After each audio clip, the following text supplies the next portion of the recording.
at a week so far has been pleasant. I think so. So, we've got two big media companies and a daily. Completely different ways of looking at publishing and mobile. So to throw out the first question, this is for all of you. What's been the biggest mistake that publishers have made in mobile? Let's start with the big one. You want to go first? I'll just Who's the biggest? I'm still thinking about that. Yeah, I think I need to think about that as well, just to make sure my answer is very carefully crafted. I think that this is probably one of the most difficult questions I've gotten on any panel. I'll give you credit for that. If you'd like me to go, I've got a. Why don't you go first, and then I'll take it I would afterwards. imagine that a daily publication has different challenges than a larger media company who might have 21 or 3,045 publications. Right. So I'm just, people who know me know I'm very honest. I just say it like it is, and I try to not have my company be offended. But frankly, our biggest mistake is that our mobile website is 2.5 years old, which in my eyes is unacceptable. And I've been working internally. Even though I oversee all digital revenue, I've probably spent more time on this than anything else. I've also been in the newspaper industry on the online side for 14 years, and so I've watched the mistakes we made while, fighting those mistakes tooth and nail because they were already happening. It was beyond us, and I particularly spent a lot of time in the employment category. I've built websites to combat Monster and Hot Jobs, and then we partnered up with Monster and Hot Jobs, which was a good thing, but I'm just saying I was there in 1898 at the DenverPost.com when we launched with Cars.com and, kind of gave a vertical away, which, again, it's okay, it is what it is. So fast forward, I'm at one newspaper now, and our mobile site is 2.5 years old, so that's the biggest mistake we've made. I think for us at Conde Nast is taking the look that, or the perspective that a website can fit within a small screen and letting users enjoy our content that way. And so I think the big push for us is realizing that isn't the proper strategy and going to mobile-fied screens. And we're taking steps now where all of our brands will be mobile web optimized moving forward, and that's a huge step for us. And we take a lot of pride in developing incredible content, and not creating a strategic plan to deliver that experience in its best way possible. I think was an oversight that we regret. All right, and I got a good one for you now. Sure. I think that one of the challenges, right, is just being able to understand how the audience interacts with your content on various different platforms, and then being able to take that data and then program for the specific platform. And with mobile and tablet, the user reacts very differently than how they would online, and how they would by reading a print magazine.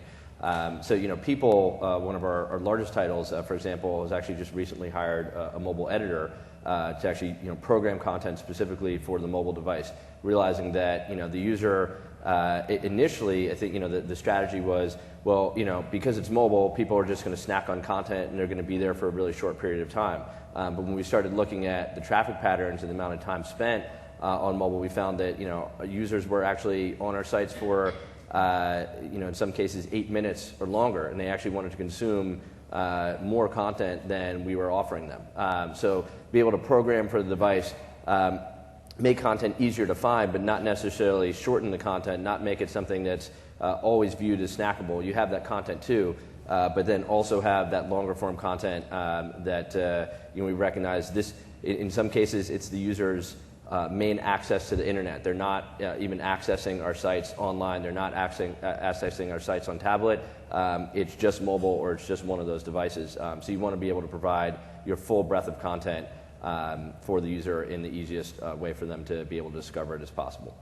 So how do you, as and this is more towards them, how does a large media company that has many disparate brands, publications, titles, how do you approach mobile from top down? Is there a unified strategy within the organization, or is it kind of left up to each publication and to kind of work its way up? Well, from Conde Nast's perspective, we like to test any new technology or platform on a specific brand, and then take a step back and leverage the knowledge and the findings from that experience, and then apply it across all titles. So it's not an initial jump all in first. It's essentially selecting the brands that is appropriate for the technology, and then delivering that, and then doing a knowledge share. Is there a typical guinea pig, or does it depend on what you're trying to do? I think it's all based on the technology is delivered, and then each of the individual titles will argue for why it's good for their business. And so, for instance, in 2009, we started integrating Microsoft Tags technology into the magazine. And so we were extremely excited, and we were up against Wired and at Golf Digest, which I work on specifically. You know, we thought it was a long shot for us because the target demographic is older, and so the argument would be this audience is not savvy enough. But we ultimately convinced the powers that be in the building that, you know, these people are, yes, a little higher in age, but they're all professional managerial, and they work with these devices every day. And so there's a natural comfort level there. And so we were able to integrate and convince them for Golf Digest to be the first magazine in Conde Nast to leverage mobile integration. And it was an incredible experience for us. How about over at we take a very similar approach. You know, we tend to leave it up to our brands to determine their own digital strategy, and with that, mobile strategy. And you'll see different approaches across the board. But all of our brands are paying very close attention to each other. And when something works, it's shouted about across the building and replicated across our 21 different titles. And how does the Post-Gazette look at mobile? I mean, you're producing content every day, right? And it's news driven, and there's a different intent from when I'm living in the Pittsburgh area going to the Pittsburgh Post-Gazette as opposed to opening up a Golf Digest. Sure. So how do you approach mobile from the newspaper perspective? So there's several facets. Part of it's content related, and part of it's business related, of course, advertising related. On the content side, we recognized early on and that people are utilizing mobile for breaking news, and that's very common among the newspaper industry, or for that kind of news content that's happening throughout the day, even if it's not breaking. They're looking for updates. They're looking for. Now, we are still at this point in time, from a content perspective, focusing on the website, the desktop as the core place for content publishing. And then that is fed out to the mobile device, based on how we've kind of replicated those environments. A second step that we're going to be taking in the near future, and this is part of the reason we are, working with Netbiscuits, is to be able to actually have mobile curation from the editorial side, which we don't really have right now. People are not making decisions based on, incoming information on what should we only put on mobile, perhaps, or what should we do breaking news first as it happens, but I think it's published in both places at the same time. From the business perspective, we have a multi-pronged approach. I mean, in addition to needing to renovate our mobile website completely for advertiser optimization, rich media, et cetera, which we are in the process of, we also are going to be doing, microsites. We're looking at an event strategy. Newspapers are known to get tons of local event content coming through various places. We want to put all of that into a really nice, events environment. And the real key for me that I'm preaching to anybody that'll listen is the mobile web is the avenue, because right now people are still using search primarily for anything and everything. And so the best way for us to get that content in front of people is through an optimized mobile web experience. Now, do each of you have, we talk about mobile. One of the things that I hear constantly is that it's still a very loose term. Is it, because I would have to imagine your tablet strategy is going to be different than your smartphone strategy. Is that a right assumption? Yes. So the tablet obviously gives us a bigger canvas to deliver our content. So we've worked very closely with Adobe in helping us deliver that experience in that space. The mobile, we are still kind of circling around. There's great learnings that we're receiving with some of the brands in the building, and our goal by the end of hopefully 2013 is having all brands with a optimized mobile site. And what about this ongoing debate between apps and mobile web? How do each of you approach that? For you, it's going to be just a little bit different, I would imagine, compared to, again, a big corporate structure. Where do you guys fall? Does it depend on the publication, or do you just kind of go with both? I'm kind of interested in hearing how you approached that discussion. Well, I'll tell you my personal opinion on it, which is, I think that mobile web and apps complement each other, and when you want to be able to reach your loyal users and allow users to discover your content who may not be loyal users yet, you really need both. I mean, you think about an application, it's great from the standpoint that you can personalize the experience for a user in a way that you can't necessarily do on mobile web. You can add some added features or better interface for the user. So for someone who's going to seek out your brand and constantly go back to your content, you can make an amazing experience for them in app. And not to say that you can't do it on mobile web as well, but I think you have some features to work with within an app environment that you wouldn't necessarily be able to do on mobile web.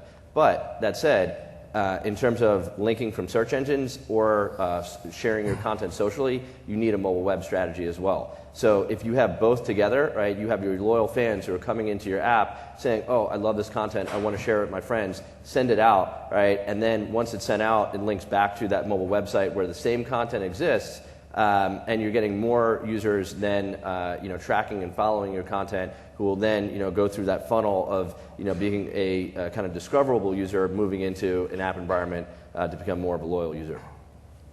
And for us, I think it was a knee-jerk reaction first. Like, apps were the biggest, hottest things. Let's build apps, and I think it solved an issue and solved a problem where we can provide and be relevant. But I think taking a look back and see some of the engagement metrics, we felt that we needed a multi-pronged strategy, one that included the iOS and the Android, but also mobile web. So from the business side, it was really important for us to determine what the advertiser's goal was and how they wanted to deliver their message in conjunction with our content.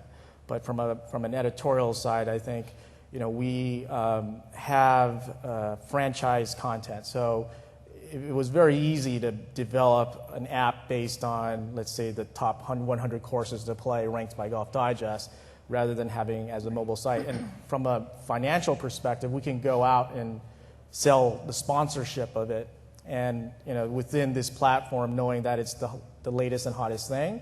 And so we saw that the revenue opportunity was, in some ways, the ideal path to take, and then learn along with our advertising partner. Right, and at the Post-Gazette and other newspapers I'm aware of, again, knee-jerk reaction, it's 2 years ago, we've got to have apps because everybody has apps. But I mean, we have had multiple mobile strategy discussions in the past 12 months, and the reality is that those apps were built without a strategic approach. What is our end goal of the apps? And we have newspapers. We tell our advertisers that we are so good at marketing their products, but we are horrible at marketing our own. And I mean, yes, we have all this audience and we have all these mechanisms that we own, assets we own, but really, you're preaching to the choir. So it takes outside marketing, and we've got a lot of products that compete for any outside dollars that we do budget. So, our apps, we see a die down in terms of the downloads, unless you keep a constant presence. And when you think about the screen size, and we think about valuable, advertising space, we have to make a decision on, is that a banner ad and a rich media execution, or is it a drive to download the app? The secondary thing we're finding is a huge amount of people that are utilizing the tablet and just sticking, with the website, the main Post-Gazette website, not downloading the app. So that's on our list as well, and we're very interested in how to utilize tactile, particularly to create perhaps a different tablet experience that we have not explored so far. Have you noticed with the functionality within apps? I noticed that a lot of publications will just port a PDF version of their outlet onto an app. Is that sustainable? That has never been a strategy for us. I mean, for us, it's all about user experience and leveraging our incredible content and photography. And that's why, this is going to sound like a plug for Netbiscuits, but it really isn't. In developing, as part of my role, is I have to develop the platforms and the concepts that we take to market for our advertisers for sponsorship. And it's always, you always worry about when you're presenting in the room and there's going to be that one guy or that one person that says, have you, thought about this platform, that platform, and if you don't have an answer for that, it just really doesn't help your sales process. So, why we think Netbiscuits can be extremely cool is that their system can replicate an app-like experience, and so you don't know that you're actually within an app, within a mobile web space until someone tells you, or whatever that is. I mean, however that experience is delivered. But what really turned me on to Netbiscuits is the fact that it was so organic, it was so pure, and it was very app-like. And then I can go to the constituents within the walls of Conde Nast and say, look, we now can deliver this platform to everyone, not invest in 3 different platforms and make it very cost efficient for our partner. And at the end of the day, it's about getting it out there for everyone, not just the very few that have iPhones and Androids or whatever. So, I guess along those lines, I think one of the things that keeps popping up is this idea of responsive design. And to that point, it's across everywhere. So how are you guys approaching responsive? So as I mentioned before, each of our brands takes a different digital strategy and then learns off the rest. So I think that we have a number of brands kind of taking different tracks. We have people who's built a responsive site that modular has specific modules that allows for a bit of different areas where they can program separately between mobile and tablet. You have other brands like Time who are building everything off of one code base, and then you have brands like Sports Illustrated who are taking an approach of building experiences specific to each platform with completely different code bases. So I think there's not necessarily there's one approach that's better than the other, but I will say that I think that no matter what approach you take, it's important to make sure you have tools in place to be able to program by a specific platform. And I say that with my advertising and marketing cap on, knowing that when you think of one complete code base, right, you need to make sure that you have the ability to program your ad tags separately, right? You have a tablet ad tag, you have a mobile ad tag, you have a desktop ad tag, so that you can target your specific platforms and be able to understand the traffic that's coming from your ad server, right? And then on the second piece of it is when you have sponsors who come in and say, hey, I've got a program that I want to run this campaign, but I don't want to run on mobile. This is just an online budget, or I've got a mobile-only program and I don't want to run on desktop, right? You need to be able to control the experience by platform, not just for your editors to say, well, I want everything to run completely everywhere so that my users get it. In some cases, you may be developing custom content for an advertiser that needs to be platform specific. So you always have to have that ability to program specifically and target your ads specific to platform. Right. And for us, I think it's leveraging our partnerships with incredible companies like Adobe. So when you think about how the content is originally created, so primarily InDesign, and so we have traditionally trained professionals that are very comfortable in designing in a 2D linear from a linear design perspective, and then Adobe has come in and allowed us to take that knowledge base and add additional functionality that allows us to build and create on different screens. So I think that process has really been challenging for us, just because now you're designing a magazine and you have to replicate that for multiple screens, and it really has taxed the manpower. But we're learning, and it's getting better with the evolution of the software. But I think at the end of the day, it's all about partnerships and relying on those partners like Adobe to provide us with platforms that allow us to be as efficient as possible.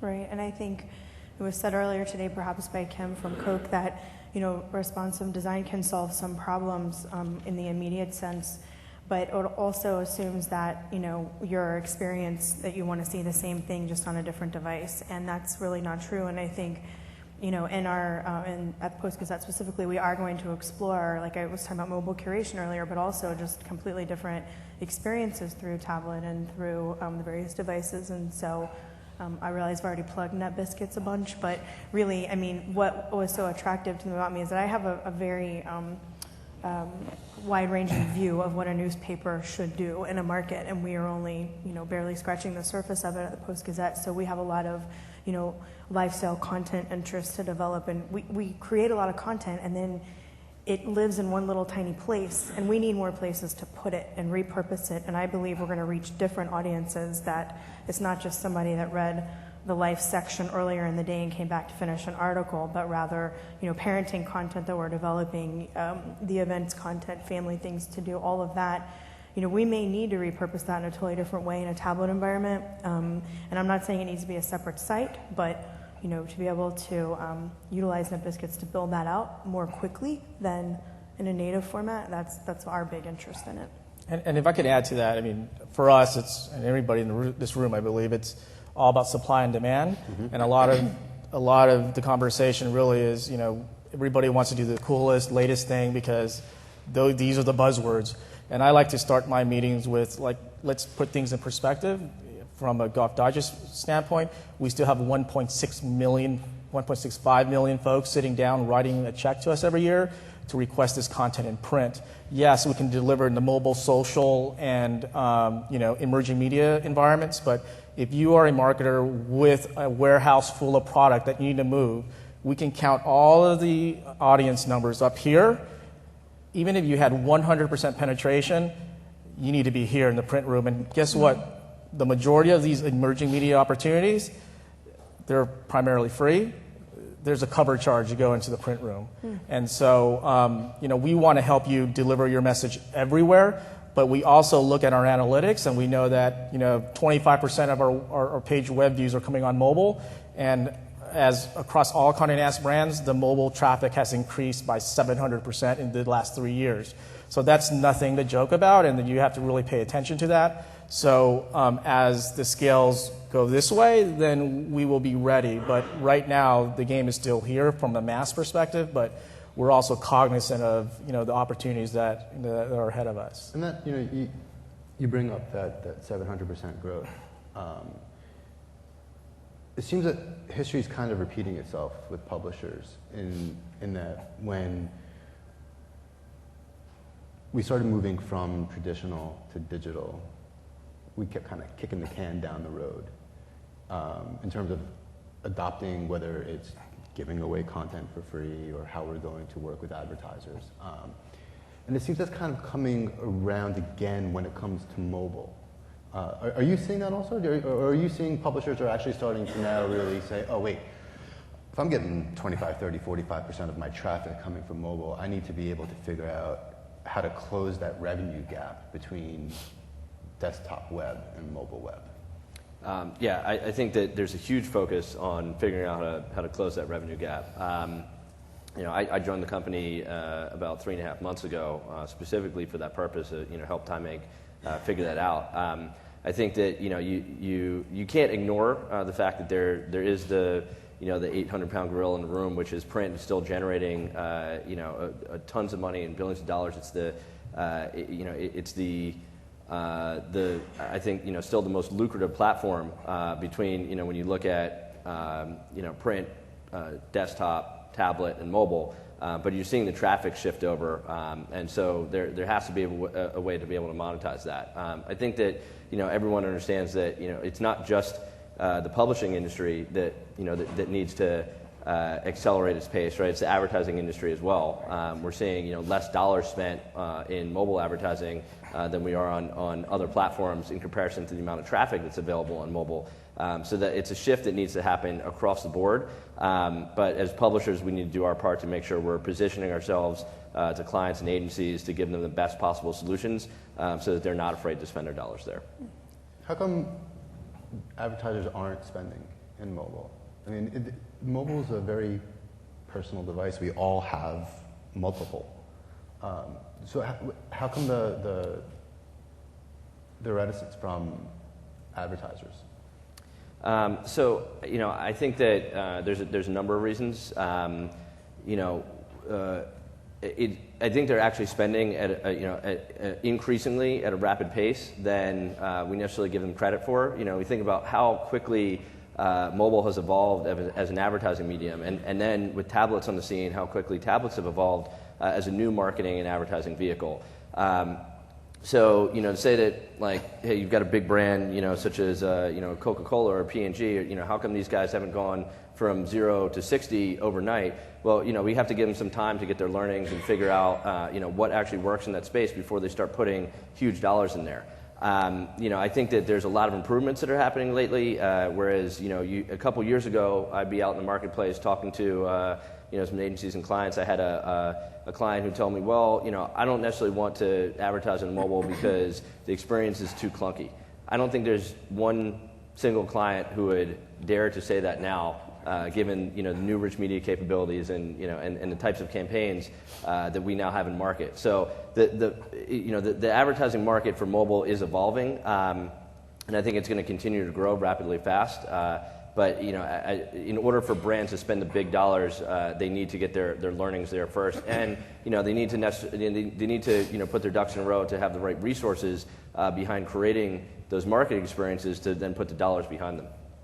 For us, I think we don't see the platforms as separate silos. Mm-hmm. We sell integration, so it's based on the content, the concept, and then you can deliver the advertiser's brand message in print, and then a consistent message in mobile, web, and anywhere else, social as well.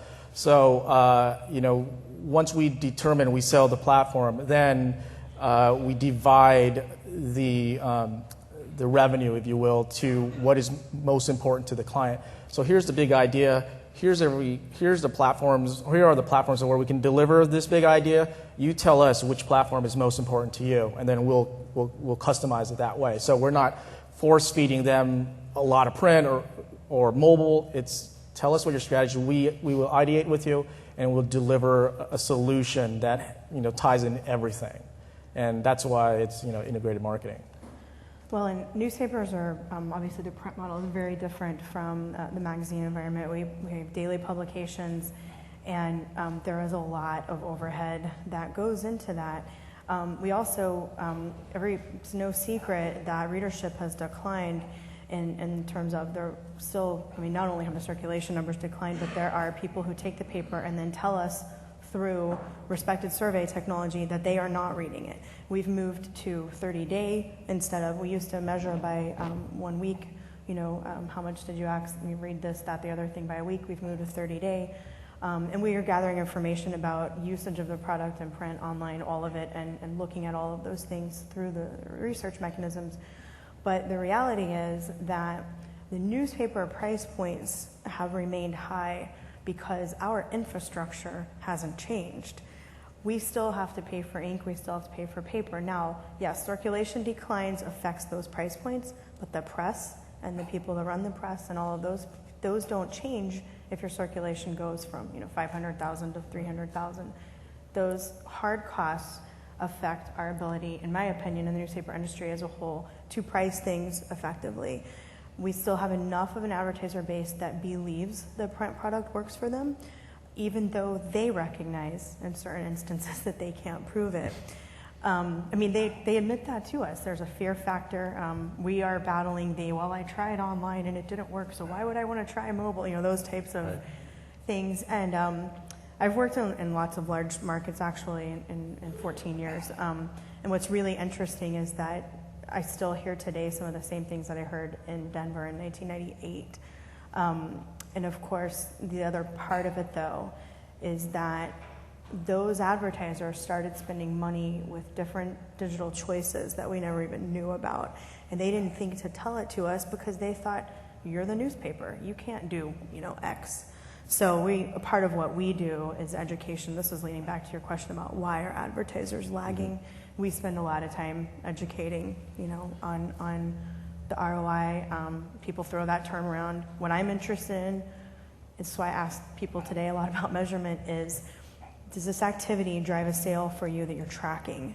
And I know for a fact in, number 25 market of Pittsburgh that not enough advertisers are actually tracking.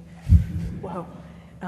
Is that time? Yeah, right. Ding, ding, ding. So, from our perspective, I think that's why we're pretty excited about Netbiscuits, because of the overhead costs. So we can partner with Team Netbiscuits, if you will, and go into a meeting and look very, very sharp, and then look like we have a full array of offerings. And so, and what we like about the platform is it provides us with a very easy tool or a set of tools that we can literally design in-house, apply it online, and it's live. And I was mentioning to Adam Shapiro yesterday, we were working on this pitch for Michelin tires, and my salesperson in Atlanta was having dinner with the CMO.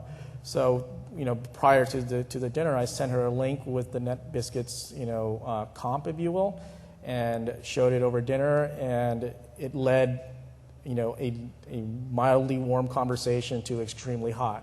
Yeah. So, we feel that, with this type of technology and how we can leverage that to really be efficient in the way we market and the way we sell, concepts and ideas.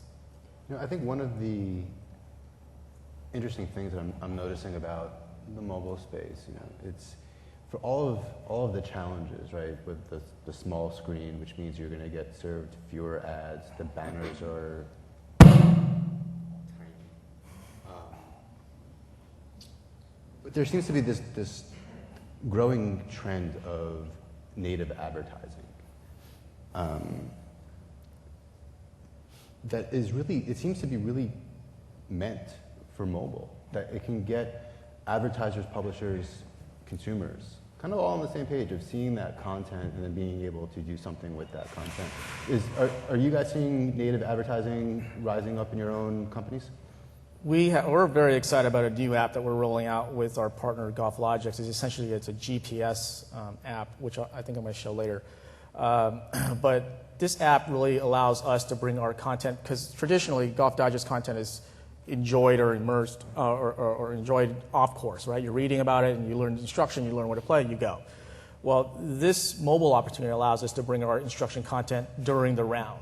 So, for instance, we can have, let's say you're on the fairway, and we can have, within our ad platform, deliver an irons product message. So if you're, 200 yards from the fairway, you get a tailor-made irons message that says, hey, if you were here, you had this club, you would hit it much further, or whatever the messaging is. I do get that message a lot. Yeah. So it's extremely targeted, and it allows us to do so many different cool things. And also with the mobile space, you can geo-target. So you can have, we can identify certain holes related to the course, and then apply the messaging relevant to that particular course. And it's not just with endemic golf equipment, but it could be with anything that we can wrap a concept around where it makes sense to the experience at the time. So I think you'll see a lot of the diminishing of the small banner ads to video interstitials or something that takes over the screen, but is not so intrusive that it turns off or it diminishes the user experience. So. And from our standpoint, I think that the idea of content marketing or native content in the advertising sphere it's extremely important for us, being that we're a bread and butter content company. That's what we do. That's what we do best. We know how to make content, and we do it really well. And we know how to engage users, and we know how to tell stories. So being able to lend that expertise to brands to help partner with them to create the best content experiences. There are a lot of brands out there that they make physical products, or they specialize in one particular type of service, but they need content to be able to tell their story. So we feel like we can help them out a lot. And I think what we're seeing with sort of the emergence of social and mobile hitting together is that now the trend is a lot of brands out there are struggling to create content for their Facebook streams, for their Twitter streams, for Pinterest, for pretty much all their different social environments. They need to keep users engaged there. So we've actually went to the table and started working with a number of brands to figure out let's be your content partner to help you create content for these social environments to make sure that your audience is engaged and working with us as a partner to help market it. So you have a dedicated creative services team, for lack of better terms, to kind of help, because like you said, brands are not built to create content. You guys are. I guess I am too. So do you have specific people who, of course, keeping the Curation state separate between editorial and business, but so on the business side, you have creative services team to help brands create content? Absolutely, yeah. We have a full creative services team that consists of your idea makers, if you will. So the folks that we bring into the room as we're discussing the RFPs and figuring out how we're going to answer them. What's the content angle that they come up with and take on this? We have designers as part of that. We actually have a whole video production team, so that as we go into a video route for creating content, we've got a whole staff of folks to be able to create that content as well. We have, as far as the Postgazette.com, newspaper brand, the native advertising concept scares them. The editorial, in a newsroom is very protective of that journalistic integrity. So in terms of how we would integrate things on the website, we're still exploring some of those things, but we've done the same thing on the business side. We have a digital services wing, and it's interesting because we have programs and packages in which you have kind of business side advertising-minded people writing content for Facebook, Twitter, et cetera, et cetera. So, but it is, most newspaper companies are endeavoring in this space because we have too many small advertisers and not enough that know how to use all the tools that even Google provides them for free. So we even help them with that, right? So it's the native advertising part, though, we're still exploring. For us at Conde, each magazine has their own creative services team, and there's also a corporate team. But relative to the brand, you have, at Golf Digest, we have 5 art directors, 1 creative director, we have a copywriter, we have a digital team. So they work, they have 2 different functions. So the one part of the functionality, of their functionality is help us ideate. So we would come in and here's the concept, this is what it should look like. They deliver that content graphically, visually, and if it sells, then we actually create the ad. There are some cases where we work with smaller brands, and the way we approach the business is, in order for you to compete in the marketplace with your competitors, we can be your creative agency. Mm-hmm. We'll design the ads. We know this space, and you want to have a footprint in this space. No other agency out there is going to know golf better than us. So why not leverage our assets, our knowledge, and then use what you would have spent with an agency back into brand messaging?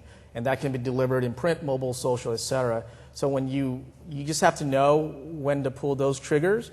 But we, as a company, pride ourselves from delivering incredible content, whether it's editorial or through what we call advertorials, or even any creative executions from helping our clients develop email blasts to mobile creative, whatever that is, it's a full stop service. And that's why we're a little more expensive than our competition in the marketplace. But this is what you get as a result. Right. One thing I'd actually just like to add to that is I think it's not just about the content creation, right? It's about insights into content consumption. If you're a brand out there, you're a marketer, and you have something where you're running just standard advertising campaigns, your business is not necessarily to create content. Well, you can go ahead and hire your designers, your idea creators. You can hire your video production folks. But unless you're constantly putting content out to various different audiences on a regular basis, you're not going to have an understanding of how different types of content is consumed, what resonates with users, with your target audience. And working with a company like Time Inc. and I'm sure the rest of these guys here as well, when we're in the business of producing content and putting that stuff out every day, then we're starting to see the trends. We see we went from users consuming more news articles, moving over to more photos, or this type of user likes photo content more than they like news articles, right? So even those little basic types of insights can really help define a content strategy for a brand as we take them into market. And that's a great point, because what I like to say is, whatever you develop and you sell, it's all about the metrics at the end of the day. And if you're not delivering the results for your client, I like to say, this time next year, if I'm sitting across the table with you and we're not high-fiving and thinking about what we're going to have for dinner, I didn't do my job. It's not about selling you an idea, executing, and wishing you the best of luck. It's about making sure that we deliver or over-deliver what we promise, and we take it very personally. Mm-hmm. So we need you to succeed, because your success is our success. So I guess beyond redoing your website and high-fiving your clients, what do you see coming down the pike for the next 12 months in mobile for each of your organizations and outlet? Well, obviously you said the one that's our most important focus, although we have several, I'm just going to call them microsites because it's easy, a kind of microsite strategy that we're working on, and that involves mobile for our smartphones as well as some tablet concepts we're exploring. We have like a whole new food channel we're relaunching, so that's going to happen on postgazette.com. It's going to happen perhaps in a tablet environment. With tactile and also mobile. So each of those things, we're utilizing the Netbiscuits tools to kind of maximize what the core has been, which this product has been being developed, for website, consumption.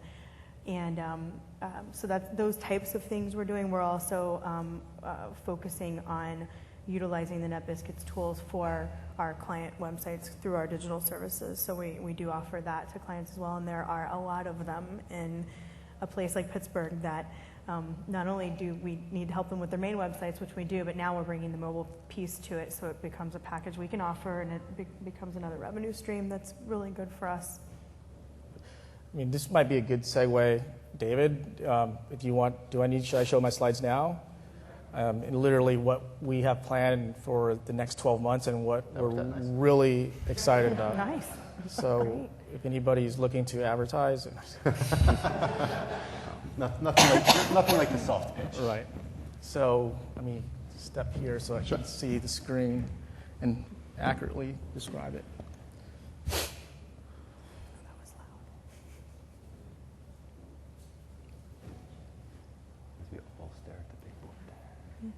It better be good because everybody's. So I'll just, preface it by saying one of the programs that we're really excited about is this mobile offering. Can you go back to the first slide? Back. Another one. Huh. There should be three, but. We partnered with, as I mentioned earlier, GolfLogix, which is a mobile GPS. This is not what you're looking at here, but essentially it allows golfers to enter their stats and their round during their experience, and then also get tips from Golf Digest. But what's great about it is the more you engage with the app and you enter all your strokes and your stats, we deliver you a customized magazine for your round. So if you were horrible off the tee and you couldn't putt it to save your life, a custom magazine will be delivered to you via digital, giving you all the content and the stats. So it literally breaks down, as you see here, elements of your game. So you spent 65% of your time in the weeds. So we identify that, and then we provide you content that directly fits your game. So if you look at the corner, upper left right-hand corner, that graphic reads Jason's lesson plan. So this is my colleague Jason. He entered it in. He's getting a customized Golf Digest magazine for him. So he could share that on Twitter. He could email it to himself. But then we take it full circle where you could literally print a hard copy of your magazine, of your own personalized Golf Digest magazine that you can save. So let's say you played Pebble Beach and you had the round of your life. This literally will document that round for you to share. And then if you want to take it along and have the customized experience, we help you with your game. And what we've done is we've partnered with Cloud Services Technologies that we've literally put in the air our content for the last 10 years. So let's say you play another round and you have the same problem, you're not going to get the same tips. Yes, the same driving and putting tips, but differently. So let's say if your driving tips are fixed, then you get advice on something else. And within this space, we'll have opportunities to advertise, like I mentioned earlier, on the green to talk to specific products, and within the digital magazine itself. So we feel that this all is a nice hybrid that can all live together, that sometimes people want to experience our content in a bigger way, but it's very convenient in the mobile space for this point in time. But if they want to sit back and relax and have this bigger experience, then we're there too. And it's the me culture using this content. So we're very excited about that, and it has launched, and the user base is 1.8 million so far. Next slide. Oh. Okay. So this is an app that we launched around the PGA Championship, and it's like in golf there are 4 Super Bowls. This is the 4th Super Bowl. And so we worked out a program where we have as I mentioned earlier, fully integrated offering. So we go to a resort advertiser like Kiowa who has very limited budgets, and the CMO is, I want digital, I want social, blah blah. Print is not part of my thinking anymore because I have a limited budget, and tell me how to sell. So what we've done is we partnered with a company that allows us to map out the course. So if you're on course, you can get the yardage information from hole to hole, but when you flip the phone horizontally, it becomes an animated 3D flyover. So you literally get to view the hole.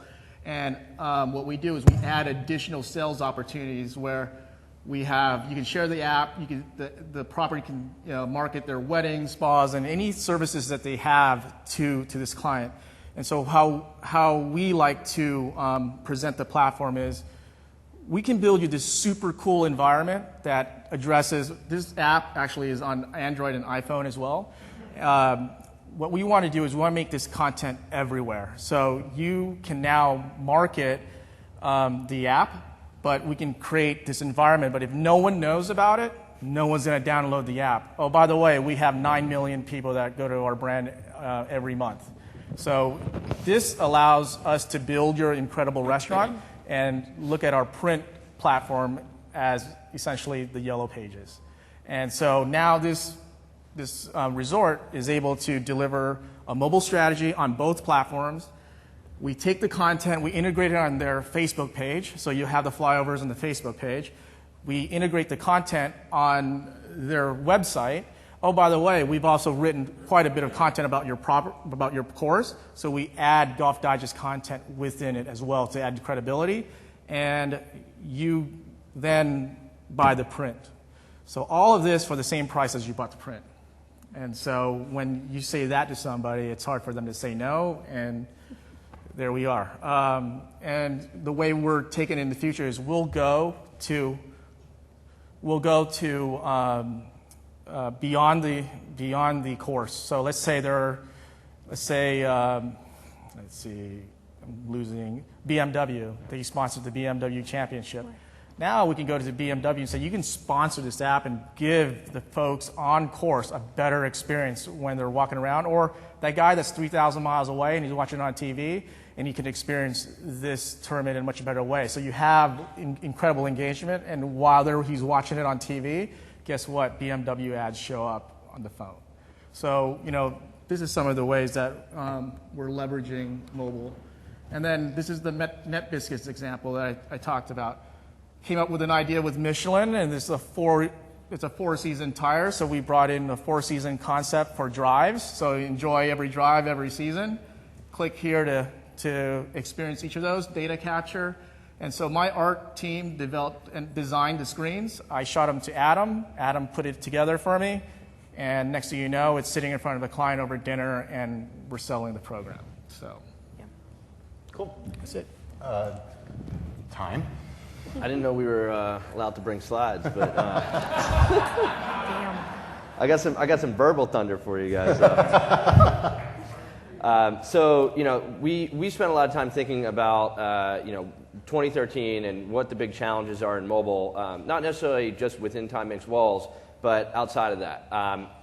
As we talked to a number of different agencies and clients out there, we got this general feedback back, which was that they've got a certain percentage of their budget that's going towards an ad network, and then they have a certain percentage of their budget that's going towards premium publishers and content adjacencies. And the problem that they have is that when they're doing the ad network buys, they don't have content to place in there, so they're lacking the content there. And then when they're doing the premium publisher route, they're lacking the scale. So what we did is we came up with a new product or platform, if you will, called Amplify. And what Amplify does, essentially, think about taking a content adjacency and then taking it to go and broadcasting it across a network of over 100 million users. So we partnered with a number of folks in the space to basically look at our data to say who are our users who are essentially our in-style readers, who are our people readers, our Sports Illustrated readers. And then find out where they are within various different app environments. It could be third-party apps, right? Well, when they sponsor our content, right, now we have the ability to take an ad that has our content in it, that has their brand message, and then broadcast that out to over 100 million people across third-party applications. And so when you think about being in a third-party app, right, well, if you see just a random ad, you may not be as likely to interact with it as if you're actually an InStyle subscriber and you see InStyle content inside of that ad experience. So we believe that with Amplify, we now have the ability to broadcast content adjacencies not only to our 17 million monthly unique users on mobile, but now to over 100 million users across various different third-party applications in various different segments, aligned specifically with our subscribers and with our programming. Cool. So I guess open up the floor to some questions. First, the Golf Digest app is brilliant. That's awesome. Can't take credit for that. My question, I almost feel bad, it goes back to an earlier part of the discussion. You guys have mentioned that the mobile ad spend was not matching the actual mobile inventory in terms of being reflective of what's available. You guys also spoke about supply and demand. How much of that do you think is a result of supply and demand and the knowledge that there's this excessive amount of inventory? It's very easy to see whether someone's doing a good job selling their inventory or not, and not seeing other advertisers there, and part being afraid to step to the next round, and part being a stare down with the publisher who's trying to charge premium rates for mobile ad space, and meanwhile the agency or the client knows that they have an excessive amount of mobile ad space they're desperate to sell. And the answer might be not at all. So. Yeah, I think that that's absolutely definitely factors into a number of different conversations that we've had to date, and I think a lot of other publishers, are victim to that as well. I think, in the past, you see a lot of premium publishers are saying, just taking out mobile as, here's a line item on a plan that's tacked onto a print buy or tacked onto a digital buy, but there's not necessarily any, thought or strategy behind the mobile execution that's part of that multi-platform program. So as premium publishers, we've got to do a better job of really thinking strategically about what is the mobile piece of that program. How does it fit into the digital program? How does it fit into the print program? How does it, how does it serve the purpose of accentuating the entire experience, right? And and if we're going to be asking for premium rates, which we will, all right, then we have to back that up with the proper experience. I think if we can offer the right experiences to clients, then we can justify those rates. But if we're going out with standard banners, then absolutely there's plenty of other places where you can buy standard banners a lot cheaper, right? There has to be a reason for someone to want to buy that with us. Right. In the newspaper space, specifically in Pittsburgh, there's a couple of things happening. One, we, obviously you guys have big brand buys direct to you. We still get big brand buys through the networks or direct for brand exposure, period. That is their goal. They're slightly interested in click-throughs, but so if Ford's going to run with us, for example, and there are specific reasons they have for brand awareness in Pittsburgh. So in those cases, we get those buys. We may negotiate rate a little bit, but they're obviously lower volume. Some of the things that, like the Golf Digest example we just saw, that's the kind of thing, I'm not saying we're going to be able to do that, but we actually have local advertisers that want something like that to scale. So one really nice golf course who may be a client of yours, a couple of times a year or whatever, with us, we have the opportunity to perhaps, build them a golf course app and all, so that's like a whole other monetization stream that we're, again, barely scratching the surface on. I realize your question was about the inventory. For us, the inventory, that we're not really having that stare down exactly because most of the mobile buys are coming from brands that just want the exposure. Yeah. As for Golf Digest, the inventory is relevant to the app that we're developing or the mobile experience. So it varies from one to the next. Half of our mobile offerings are single sponsored. So there is no inventory. It's all sold. Oh, yeah.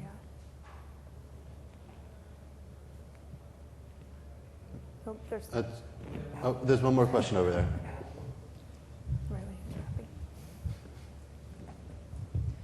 What's your take on augmented reality? I'm sorry? Augmented reality, AR, whether you are integrating it into your mobile strategy? So we're seeing a lot of that being requested, and some, our sister publication GQ actually created a single issue dedicated to augmented reality. I think it's interesting, but it's a dangerous slope from my perspective, and this is my personal feeling, because unless you offer some sort of really cool engagement rather than something that's cliche, I think it gets tiresome quickly. And I think there are still challenges to what's out there unless someone or an advertiser comes to us with pre-developed content that is ultra rich and ultra cool. We think it could be a good model, but for it to have a great balance or a harmonious balance, there has to be an editorial offering in conjunction with the advertiser offering. Otherwise, it becomes all commercial, and in my opinion, I think we turn off our audience as a result. Yeah. Yeah, I tend to agree. I mean, I think that you don't want to approach it from the standpoint of making it a gimmick as much as making it an experience that really resonates with the user. So we have an augmented reality scanner tool that we have the ability to put into any of our applications, and we've done a few augmented reality executions in the past. But what we like to do is find the right experiences where we've got the right content, we've got the right angle to enhance the user experience, and do it in those one-off cases, as opposed to feeling like we constantly need to supply the user with an augmented reality experience if the engaging content that we've created isn't necessarily there. If it's just something they can get on mobile web, we'll just send them to mobile web because we want to make it as easy as possible for them to consume our content. Yeah. And I think augmented reality, based on the experience, if you're going to showcase or display a video sideways rather than flat, that's not that impressive. And a lot of the times we have to be consultants to our clients and ask them, what is it that you want augmented reality to do? And then is it just a cool word? And beyond that, what is your delivery strategy? If it's deliver a video, I can throw in a QR code in your ad and you can get that for a lot less. So we have to be very mindful of their budgets and the production fees that are associated with that. So you don't want it to cannibalize some cool gimmick, then it reduces their opportunity to deliver frequency. So. Great. Well, thank you all for joining and participating. Thank you. Hope you had fun. Good. Good.